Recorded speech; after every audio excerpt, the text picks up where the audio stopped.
What if your family's greatest strength was also its fatal flaw? What if the features you passed to your children were a visible sign of a slow-moving catastrophe? For the queens of the Habsburg dynasty, this wasn't a hypothetical. Either they were the women who married into a family marked by a distinct and increasingly severe facial deformity, a trait that became both the symbol of their power and the instrument of their downfall. They were tasked with producing heirs for Europe's most powerful empire, but the very strategy used to keep that power in the family was poisoning the bloodline. How does a queen navigate a court where her husband can barely speak? What is it like to watch your children inherit a feature that makes their lives a daily struggle? The story of the Habsburg jaw is not just about genetics. It is about the women who lived with its consequences every single day. Number 17, what did it actually look like? The condition had a clinical name, mandibular prognathism, but for the people who saw it, it was just the Habsburg jaw or the Habsburg lip. It was a unmistakable family trait. The lower jaw jutted out far beyond the upper jaw. This created a severe underbite. The chin was long and prominent. It made the lower half of the face look heavy, almost disconnected from the rest. The effect was often described as sullen or bulldog-like. This wasn't a minor cosmetic issue. It fundamentally altered the structure of the face. And it wasn't just the jaw. The jaw's position affected everything else. The lower lip was often thick, fleshy, and everted. It hung open. This was the famous Habsburg lip. It was a consequence of the jaw's placement. The lip simply didn't have a proper place to rest. This gave many Habsburgs a vacant or perpetually surprised expression. Their mouths were often slightly agape because it was physically difficult or impossible to close them completely. The nose was often involved too. A common feature was a large, drooping nose with a high bridge and a fleshy tip. When combined with the protruding chin, it created a crescent-shaped profile that was instantly recognizable in portraits. The cheekbones were often flat, which made the lower jaw seem even more dominant. The whole facial architecture was out of balance. The teeth were a disaster. Because of the severe underbite, the upper and lower teeth didn't meet. They couldn't. This misalignment, known as malocclusion, was extreme. The lower teeth sat far in front of the upper teeth. Chewing was a huge problem. Biting into something was nearly impossible. The teeth themselves were often crooked and poorly spaced, a result of the misshapen jaw they grew from. A queen marrying into this family would have seen this face every day. Her husband, her children, her in-laws. It wasn't a subtle feature she could overlook. It was the central, defining characteristic of the dynasty she had joined. When she looked at her husband, the ruler of an empire, she saw a man whose face was a map of his ancestry. A map that was becoming more and more distorted with each generation. The portraits we see today were often flattering. The reality was likely more pronounced, more difficult to look at. The artists were paid to create an image of power and nobility. But they couldn't completely erase the truth written on the faces of their subjects. They could soften the jawline, perhaps close the lips a little more than was natural, but the underlying structure was always there. It was the stamp of the Habsburgs, for better and increasingly for worse. It was the face of power, but it was also the face of a deep genetic problem that no amount of wealth or territory could fix. Number 16, could they even close their mouths? For many Habsburgs, the answer was no. Not completely. The jutting lower jaw and the resulting underbite made a complete seal of the lips a constant effort, and for some, an impossibility. The Charles V, ruler of the Holy Roman Empire, was known to sit with his mouth open for long periods. It was simply the resting state of his face. This had immediate and unpleasant consequences. One was drooling. It's a detail often left out of the grand histories, but it was a reality of daily life. The inability to keep the mouth closed meant saliva could easily escape, especially when talking or eating. Courtiers and ambassadors wrote about it. It was a noticeable and sometimes distracting trait in the most powerful man in the world. This physical reality had a profound social impact. A closed mouth is a neutral expression. An open mouth can be interpreted in many ways. It can look like confusion, dullness, or aggression. For a monarch whose every glance was scrutinized for political meaning, this was a serious handicap. A Habsburg king might look uninterested or slow-witted simply because of the way his face was built. A queen consort would have to learn to read past this. She would have to understand that her husband's slack-jawed expression wasn't a reflection of his mood or intellect, but a physical limitation he lived with every second of every day. The problem extended beyond just appearance. The constant exposure of the mouth's interior led to health issues. The mouth and teeth were perpetually dry, which can contribute to dental decay and gum problems. Breathing through the mouth rather than the nose was common, as it was often the path of least resistance. This meant they were breathing in unfiltered, dry air, which could lead to respiratory issues. These were chronic, low-level problems that added to the burden of their more severe genetic ailments. Think of a state dinner. A queen would be sitting beside her husband, the king, who struggled to keep his mouth closed while surrounded by the most important people in Europe.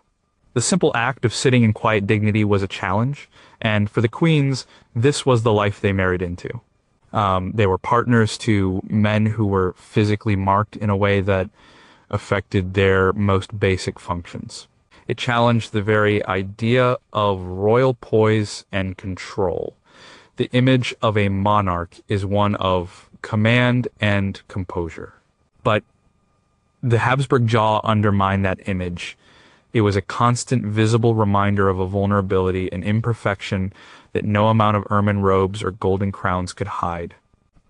It was a very human problem at the heart of an institution that tried to present itself as something more than human. Number 15, where did this curse begin? The trait didn't appear out of nowhere. Geneticists and historians have traced it back through the family tree. The first clear, significant carrier seems to have been Frederick III, a Holy Roman Emperor from the 15th century. But he may have inherited it from his mother, Szymbarka of Masovia, a Polish princess. Accounts from her time describe her as a woman of unusual physical strength, but they don't explicitly mention the jaw. However, looking at the generations before and after, she is the most likely source of the gene's strong introduction into the Habsburg line. The jaw appeared prominently in her son, Frederick III, and he passed it on. Frederick III's son, Maximilian I, had the jaw. Maximilian's portraits show the long chin and the protruding lower lip. He was an incredibly influential figure who, through a brilliant marriage strategy, vastly expanded Habsburg power. His motto was, "Let others wage war thou, happy Austria marry." This very strategy, however, is what turned a family trait into a dynasty-defining problem. He married his children and grandchildren into the royal houses of Spain, Bohemia, and Hungary. This consolidated power, but it also started to shrink the gene pool. Maximilian's son, Philip the Handsome, also had the jaw. He married Joanna of Castile, inheriting the Spanish throne for the Habsburgs. Their son was Charles V, who inherited lands from all four of his grandparents. He ruled an empire on which the sun never set. And he had one of the most famous cases of the Habsburg jaw. With him, the feature was cemented in both the Austrian and Spanish branches of the family. So when a princess, say from Portugal or France, was betrothed to a Habsburg prince in the 16th century, she wasn't marrying into a family with a new or unknown issue. She was marrying into a dynasty where this facial structure had been a known feature for at least 3 or 4 generations.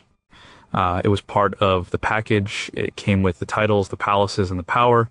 But what might have started as a moderately prominent chin in Szymbarka or Frederick III was about to be amplified.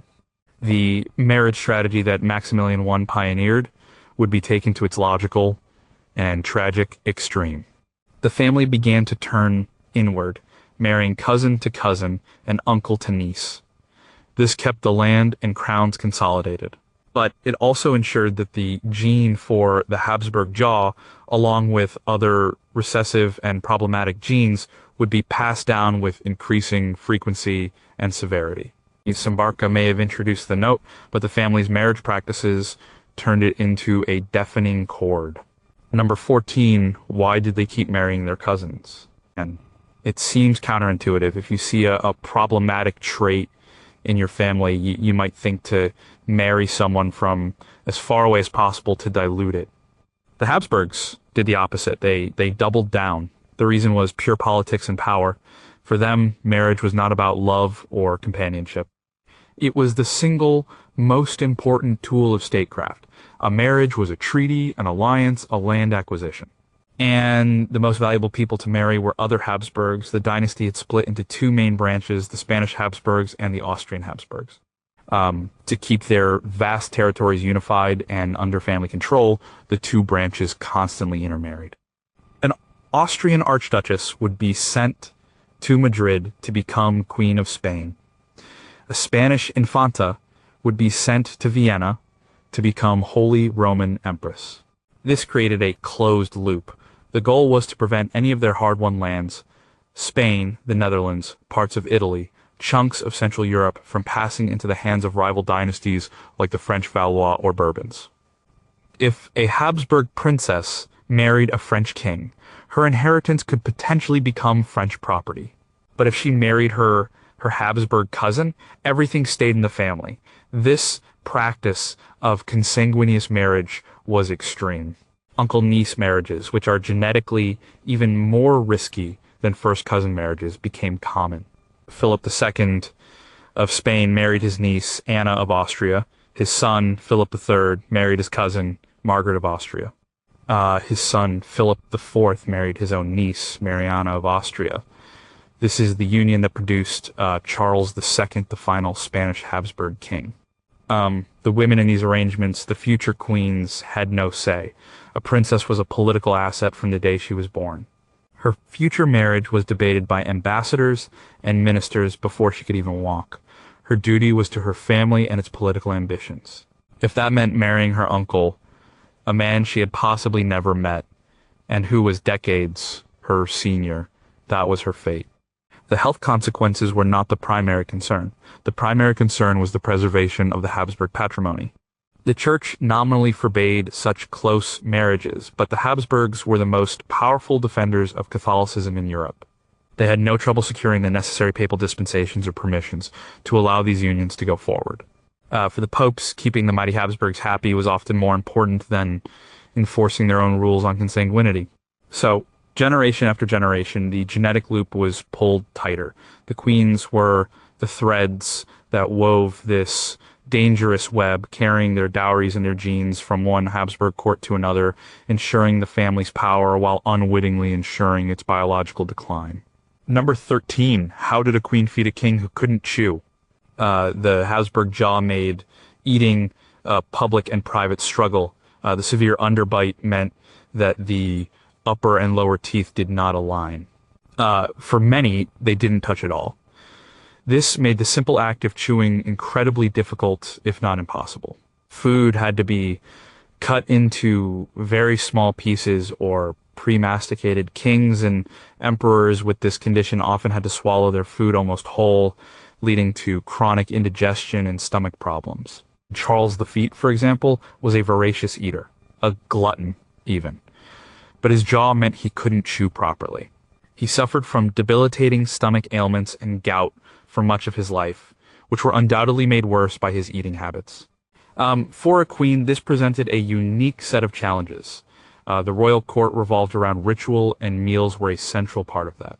State banquets were theatrical displays of power and wealth. The queen, as hostess, would preside over these events. She would have to watch her husband struggle with his food in front of foreign dignitaries. This required immense social grace, the ability to distract and maintain conversation while the king grappled with a piece of meat. In private, the queen's role would have been even more intimate. She was often the primary manager of the royal household. This meant she would have had influence over the royal kitchens. Menus would have to be designed with the king's limitations in mind. There would be a focus on soft food stews, porridges, soups, and minced meats. Dishes that required little to no chewing would have been staples. This wasn't just about comfort, it was about health. A king who couldn't eat properly could become malnourished and weak, affecting his ability to rule. The queen was also the king's closest companion. She would have witnessed the daily frustration and pain this condition caused. The indigestion, the stomach cramps, the social embarrassment. Her role was not just ceremonial, it was one of care and support. She had to project an image of effortless royal partnership to the world, while behind the scenes, life could be a series of accommodations for her husband's profound physical challenges. The queens of the more severely affected Habsburgs were not just wives, they were, in a very real sense, caregivers. They had to manage the intersection of state power and a debilitating physical flaw, ensuring that the king could function both at the banquet table and on the world stage. Number 12, could anyone understand what they were saying? Speech was another major casualty of the Habsburg jaw. The structure of the jaw, teeth, and tongue directly impacts how we form sounds. With a lower jaw that jutted out so far and a tongue that was often described as being too large for the mouth, clear articulation was a huge challenge. Many Habsburgs spoke with a pronounced lisp, or had difficulty with certain consonants. Their speech was often thick, slow, and hard to understand. For a monarch, this was a critical problem. A king's job involves constant communication. He had to address his council, dictate letters, negotiate with ambassadors, and command armies. The ability to speak clearly and forcefully was directly linked to his authority. When a king's words were slurred or muffled, it could project an image of weakness or incompetence regardless of the intelligence of his thoughts. Foreign envoys would have struggled to understand him, leading to potential misunderstandings in delicate diplomatic situations. A queen consort would have been the person who had to understand him best. She would have had to learn the specific cadence and impediments of her husband's speech. In a public setting, she might have found herself subtly acting as an interpreter, clarifying the king's intentions to a confused courtier or ambassador without undermining his authority. It was a delicate balancing act. She had to help facilitate communication without making the king look incapable. The final Spanish Habsburg king, Charles II, had the most severe speech problems of all. His tongue was reportedly so large that he had trouble speaking and drooled constantly. He didn't even learn to speak properly until he was 4, and his speech remained difficult to comprehend throughout his life. His first wife, the French princess Marie-Louise d'Orléans, arrived in Spain to marry a man she could barely communicate with. Their relationship, which by some accounts became affectionate, must have been built on something other than easy conversation. It was a marriage where understanding had to be found through gestures, expressions, and a great deal of patience. For the queens, this was another layer of isolation. They were often foreigners in a strange court, having left their homes and families behind. Their primary partner, their husband, was a man who might have been literally difficult to talk to. The easy intimacy of conversation, something we take for granted, was not a given in these royal marriages. It was another obstacle to be overcome, another daily reminder of the genetic price of the dynasty's power. Number 11, did a queen's beauty matter more than her bloodline? In the royal marriage market of early modern Europe, a princess's value was calculated like a political ledger. Her beauty was a bonus, a desirable asset, but it was rarely the deciding factor. The things that truly mattered were her bloodline, her dowry, and the strategic alliance her marriage would create. A princess from a powerful house with a huge dowry and important territories was a top prize regardless of her appearance. The same calculus applied to the Habsburg grooms. When a family like the Valois of France or the Braganzas of Portugal considered marrying one of their daughters to a Habsburg archduke or the King of Spain, they knew what they were getting into. The Habsburg jaw was a known entity. It was the family signature. By the 16th and 17th centuries, portraits were exchanged between courts as part of the marriage negotiations. While these portraits were often flattering, they couldn't completely hide the underlying facial structure. The bride's family knew the groom would likely have the jaw. They accepted it because marrying a Habsburg was the ultimate prize. It meant tying your family to the most powerful dynasty in Europe. It could mean peace instead of war. It could mean favorable trade agreements. It could elevate your family's status immeasurably. A prominent jaw was a small price to pay for securing the Spanish throne for your daughter and her future children. So a young woman, a princess, celebrated for her beauty in her own court, could be sent off to marry a man she had never met, knowing he had a significant facial deformity. Her personal feelings were irrelevant. Her duty was to her family and her country. For the queens, this must have been a strange reality to accept. They were raised in a world that prized noble appearance, yet they were contracted to marry men whose appearance was, by conventional standards, flawed. This also put the queens in a unique position. Often they were chosen for their robust health and good looks, with the hope that they might improve the bloodline. A beautiful queen was also a matter of prestige for the king, but the hope that an outside marriage would dilute the Habsburg jaw was often a false one. The Habsburg genes, particularly after generations of inbreeding, were potent. The queens often found that their children inherited the father's jaw, not their own features. They were imported for their fresh blood, but the family's genetic legacy often proved too strong to overcome. In the cold arithmetic of royal marriages, a strong bloodline and a powerful alliance would always trump a pretty face. Number 10. Why did so many of their babies die? The Habsburg jaw was the most visible sign of the family's genetic problems, but it was not the deadliest. The same intense inbreeding that concentrated the gene for mandibular prognathism also concentrated a host of other harmful recessive genes. This had a devastating effect on the health of their children, leading to staggering rates of infant and child mortality.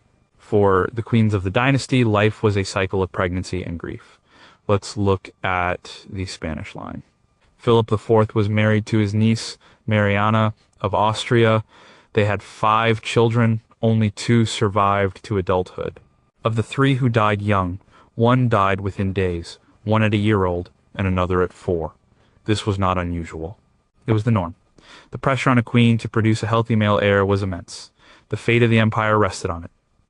Each pregnancy was a high-stakes event for the entire kingdom, and each death was a political as well as a personal tragedy. The inbreeding led to a host of health problems beyond the jaw. Many Habsburg children were frail and sickly from birth. They suffered from developmental delays, both physical and cognitive. They were susceptible to diseases that other, healthier children might have survived. The concept of heir and a spare was critical, because the chances of the first son surviving to adulthood were frighteningly low. This constant loss took a tremendous emotional toll on the queens. They were expected to be stoic and to keep producing children until a viable heir was secured. Their own health was often compromised by frequent, difficult pregnancies.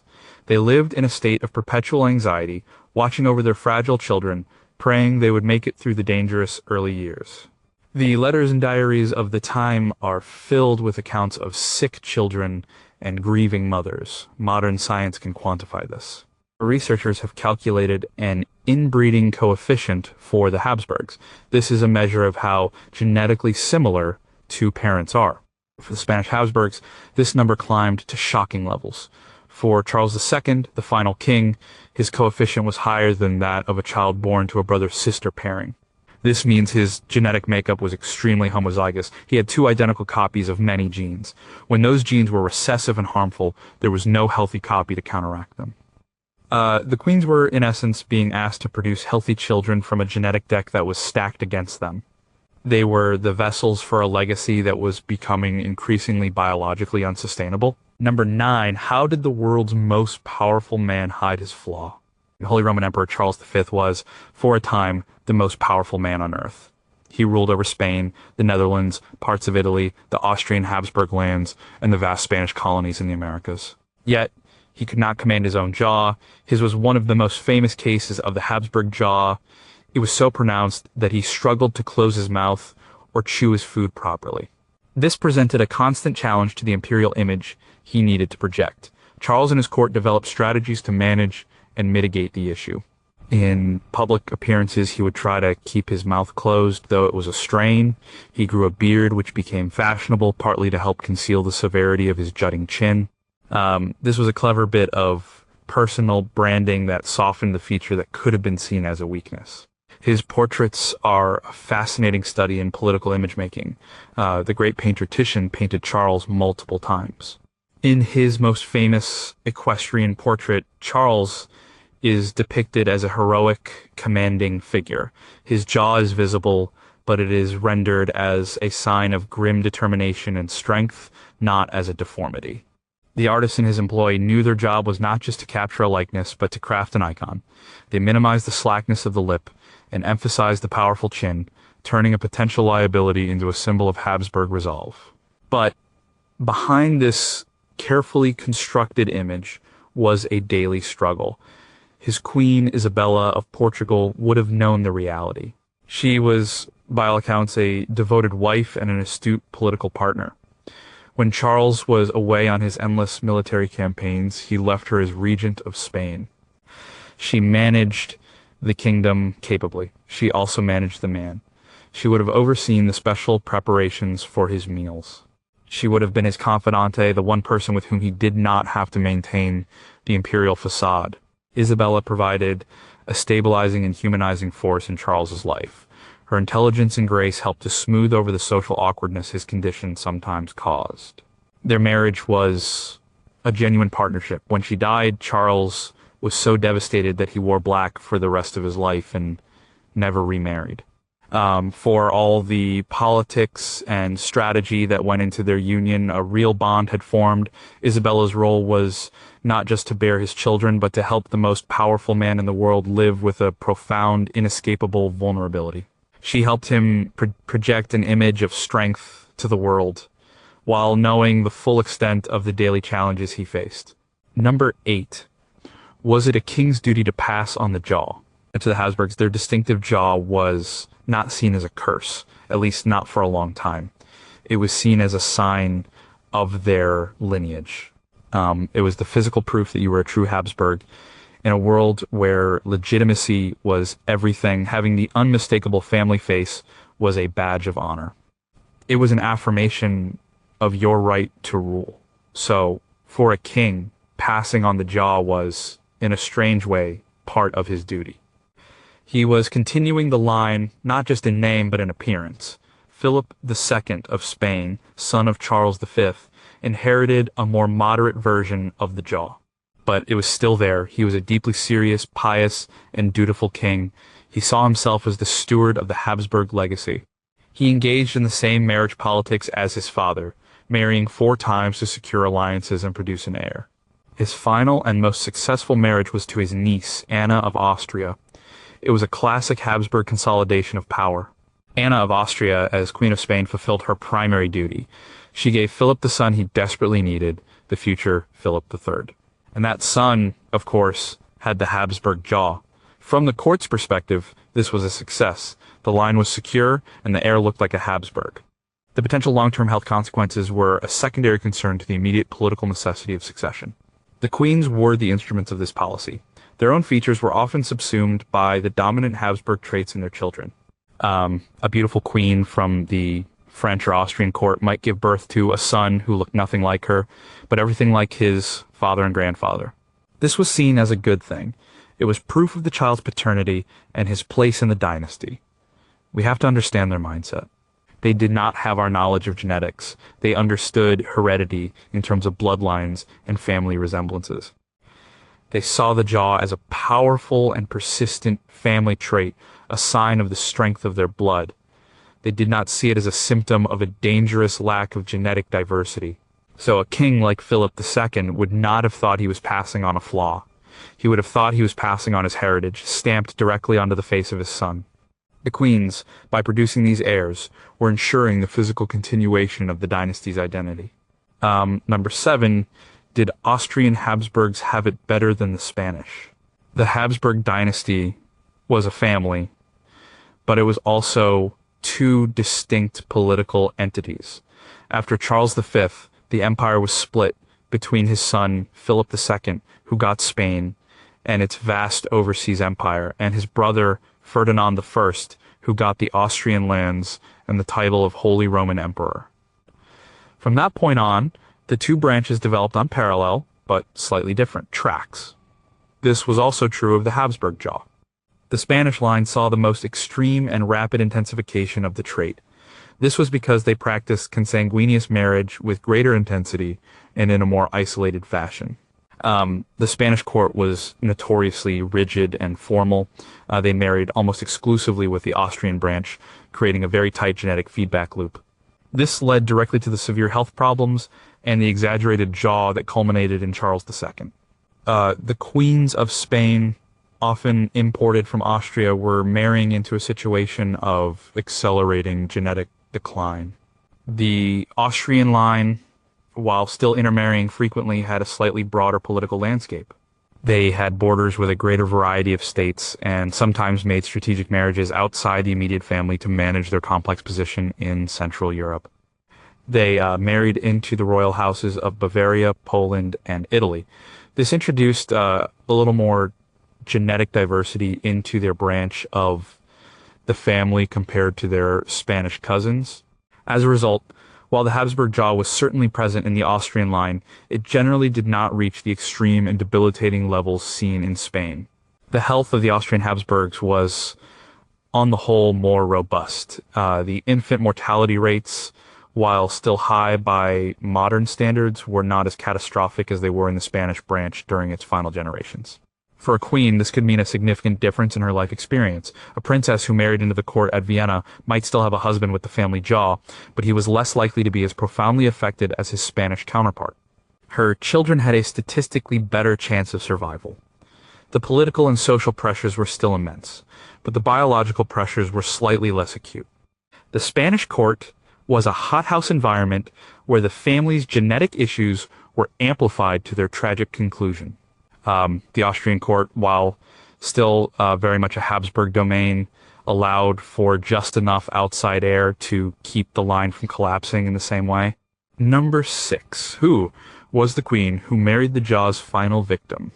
Charles II of Spain was the end of the line. He was the tragic result of generations of inbreeding. He inherited the Habsburg jaw in its most extreme form. His lower jaw was so large and his tongue so swollen that he could barely chew or speak. But his problems went far beyond his face. He suffered from a host of physical and developmental ailments. He didn't learn to walk until he was 8. He was sickly his entire life and was considered by many to be mentally disabled, though it's more likely his issues were purely physical and developmental. He was known as El Hechizado, the Bewitched, because people struggled to find a rational explanation for his condition. 2 women had the misfortune of being his queen. The first was Marie-Louise d'Orleans, a French princess and niece of King Louis XIV. She was said to be beautiful and lively. She was sent to Spain to seal a peace treaty. Her marriage to Charles was a purely political arrangement, and she was reportedly horrified when she first learned of her fate. She arrived in the grim, formal Spanish court to find a husband who was, in many ways, still a child. Their marriage was childless. It is highly likely that Charles II was infertile, another consequence of his genetic heritage. But in the 17th century, the blame for a childless marriage almost always fell on the wife. Marie-Louise was under enormous pressure to produce an heir.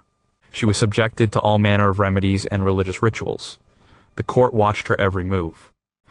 She suffered greatly under the strain and died after 10 years of marriage, still only in her 20s. Charles's second wife was Maria Anna of Neuburg, a German princess. She was chosen for her family's reputation for fertility. She came from a large, healthy family. It was hoped she would succeed where Marie-Louise had failed. But the problem was not with the queens. It was with the king. Her marriage to Charles was also childless. Maria Anna was a more politically ambitious woman than her predecessor. She dominated her weak husband and became a powerful player in the Spanish court, scheming to control the succession after Charles's inevitable death. For both these queens, their central purpose to produce a Habsburg heir was impossible to fulfill. They were married to a man who was the living embodiment of the dynasty's genetic collapse. Their lives in the Spanish court were a mixture of personal tragedy, intense political pressure, and the bizarre reality of being married to a king who was a physical and medical catastrophe. They were the last queens of the Spanish Habsburgs, and their childless marriages directly led to the crisis that would engulf Europe upon their husband's death. Number 5. What was it like to be married to a ghost? Marrying Charles II of Spain was not like marrying any other king. It was like being wedded to a living relic, a man who was a shadow of the powerful ancestors he represented. For his queens, Marie-Louise d'Orleans and Maria Anna of Neuburg, life at the Spanish court was an experience of profound isolation and strangeness. Charles was king, but he was barely able to function. He was physically weak, often confused, and his speech was nearly incomprehensible. His queens were his partners in name, but their lives were defined by his incapacities. For Marie-Louise, a vibrant young woman from the glittering French court of Versailles, the transition was a shock. The Spanish court was famously somber, rigid, and bound by an etiquette so strict it was suffocating. She was surrounded by courtiers who watched her every move, waiting for any sign of a pregnancy that would never come. Her husband, the king, was an object of pity and sometimes ridicule. She is said to have developed a genuine affection for him, treating him with a kindness he likely received from few others. But her life was one of public duty and private loneliness. She was the queen of a vast empire, yet she was trapped in a gilded cage with a man who could not be a true husband. Maria Anna of Neuburg's experience was different but no less strange. She was more pragmatic and politically ruthless. Realizing early on that there would be no children, she focused her energies on securing power for herself and her family's faction. She manipulated Charles, who was easily led, and turned the court into a nest of intrigue. Her marriage was not a personal relationship, but a political battlefield. She fought with the Queen Mother, Charles's mother Mariana of Austria, who was also her husband's aunt, for control over the feeble king. Imagine being one of these women. You know, your days are spent in endless repetitive court rituals. Your nights are spent with a husband whose health is so poor that the continued survival of the dynasty rests on a biological impossibility. You are a foreigner, viewed with suspicion by the native Spanish nobility. Your every action is political. The food you eat, the clothes you wear, the people you speak to, it is all scrutinized for hidden meaning. You are a queen, but you have no heir and no prospect of one. Your entire purpose is nullified. You are simply waiting for your husband to die, so the real drama, the fight for his throne neck, can begin. It was a ghostly existence, presiding over a dying court and a dying king, the last gasp of a once mighty dynasty. Number 4. Did the royal painters lie? Royal portraiture was never about capturing a simple likeness. It was propaganda. The job of a court painter was to project power, legitimacy, and nobility. When faced with the Habsburg jaw, painters had to make a choice. Do they paint what they see, or do they paint what the king wants the world to see? The answer was usually somewhere in between. They couldn't ignore the jaw completely. It was too prominent a feature. But they could manage it. The great masters like Titian and Velázquez were experts at this. Look at Titian's portraits of Charles V. The jaw is there, you can't miss it.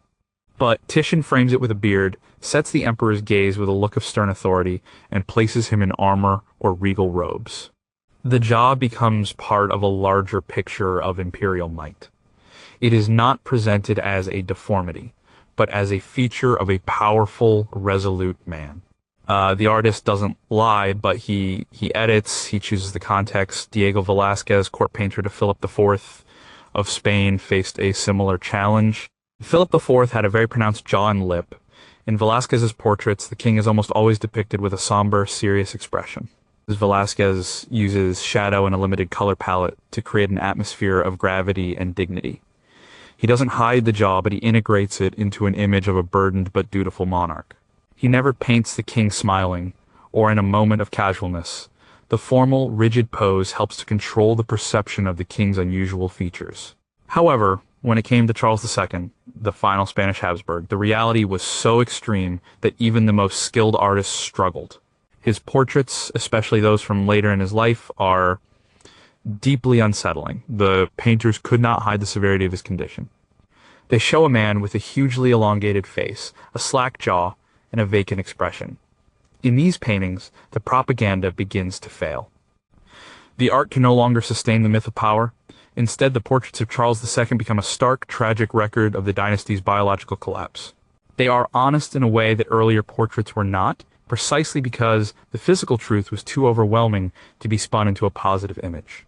The queens were also part of this visual propaganda. Portraits of queens like Mariana of Austria, wife of Philip IV and mother of Charles II, often show them as pious and serene, the proper royal consorts. But the family resemblance is there. She too was a Habsburg, and while her features were less extreme than her husband's or son's, the long face and prominent chin are visible. The paintings tell the story of the dynasty, a story of power and piety, but a closer look reveals the genetic truth that the artists could soften but never fully erase. Number 3, how did a jawbone topple an empire? A king's primary duty was to produce a legitimate heir to ensure a peaceful succession.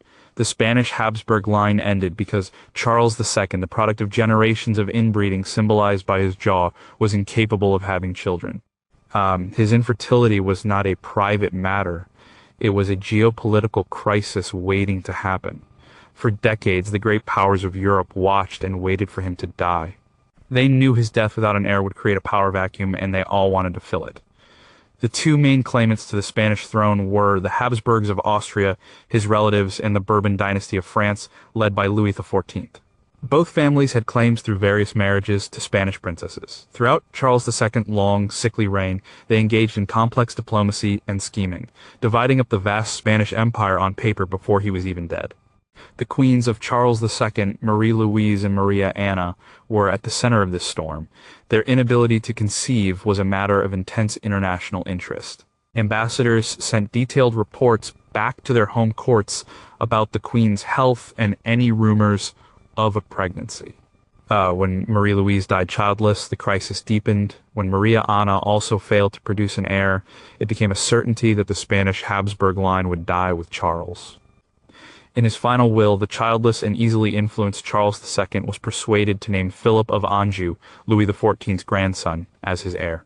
He hoped this would keep the vast Spanish Empire intact. When Charles died in 1700 and the French prince was proclaimed Philip V of Spain, the rest of Europe was horrified. The prospect of a union between the mighty French and Spanish empires was unacceptable to England, the Netherlands, and the Austrian Habsburgs. The result was the War of the Spanish Succession.